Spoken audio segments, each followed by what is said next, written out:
Newton's laws of motion. Newton's first law of motion, the law of inertia, states that an object at rest will remain at rest, and an object in motion will continue moving with a constant velocity unless acted upon by an external force.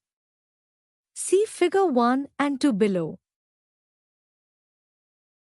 The first law of motion can therefore be simply expressed as, if the net external force on a body is zero, its acceleration is zero.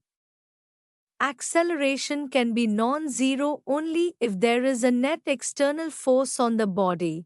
For example, wearing a seat belt in a car while driving. Newton's second law of motion.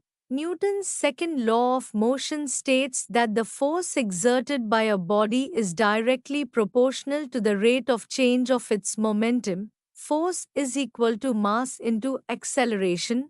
Derivation of second law of motion. For a body of mass, m, whose velocity changes from u to v in time t, when force, F, is applied, F directly proportional to change in momentum upon time, F directly proportional to mv minus mu upon t, F directly proportional to ma, F is equal to k ma.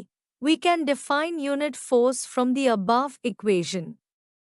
So, we can take the value of k as 1. So, F equal to ma. Newton's third law of motion. Newton's third law of motion states that for every action, there is an equal and opposite reaction.